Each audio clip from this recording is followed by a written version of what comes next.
I once wrote, in an article about how damn near impossible it is to convict a sex offender, that rape might as well be legal.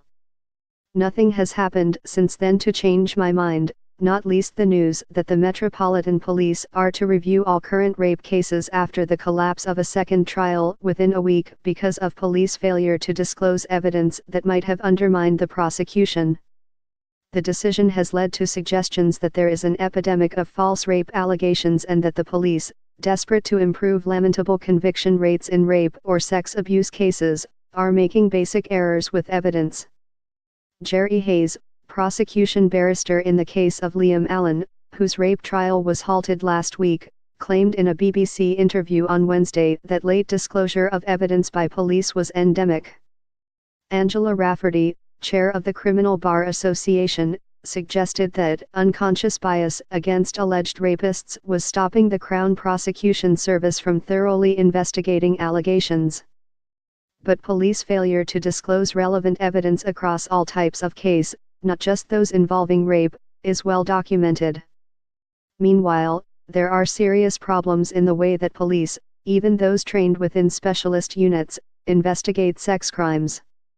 The concerns about the handful of false allegations, often known as women crying rape, are not just disproportionate to the tiny percentage of rapes that end in a conviction, but represent willful propaganda when we are in fact dealing with rape culture. The lack of resources that can lead to poor police practice disproportionately affect the victims of crime. Where is the outrage about the women who never get justice?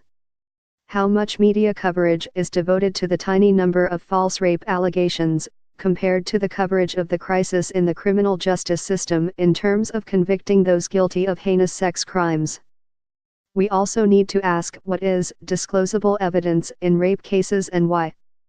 I have heard countless examples of how a complainant's counseling records have been requested by the defense team, in order that her words can be picked over so that inconsistencies and holes in her story can be found.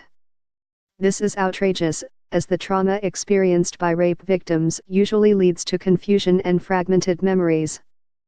Knowing that the intimate details that a complainant shares with her counselor immediately following disclosure of rape might be read out in court would put even the strongest and most determined woman off seeking that help.